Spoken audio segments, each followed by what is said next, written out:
What's up?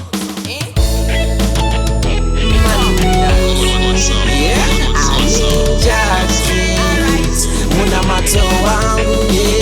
Andidi kuzopera kunge Chris B Doda kufaisa ngoma kunge Winky D Andidi bebiri nopeka kunge Lady B Kana kuita Bugatti ndo dumira battery Andidi kuzoro wane mkazi kunge Platinum Doda mundivenekere kunge Sunshine Andidi kuzopisa ndozo pora kunge Ain Doda marime zangwa simbe kuita kunge Twine Maya andidi kuzo chinja zita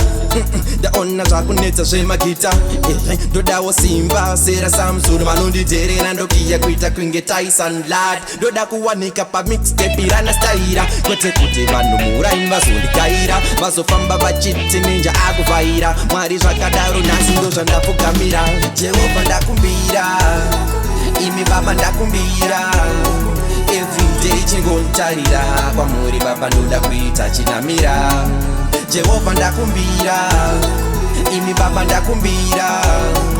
Everyday chingontarira Kwamuri baba ndoda kuita chinamira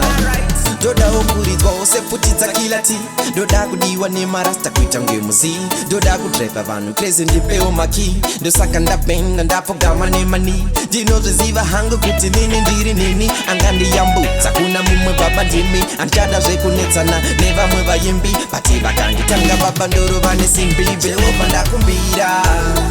Imi baba ndakumbira Everyday chingontarira Kwamuri baba ndoda kuita chinamira Jehova ndakumbira Imi baba ndakumbira Everyday chingontarira Kwamuri baba ndoda kuita chinamira Andidi kuzopera kunge Chris B Doda kufaisa ngoma kunge Winky D Andidi bebiri nopeka kunge Lady B Kana kuita Bugatti ndo tumira battery Andidi kuzoro wane mkazi kunge Platinum Doda mundivenekere kunge Sunshine Andidi kuzopisa ndozo pora kunge Ain Doda marime zangwa simbe kuita kunge Twine Maya andidi kuzochinja zita Da onna zvakunetsa zvema gita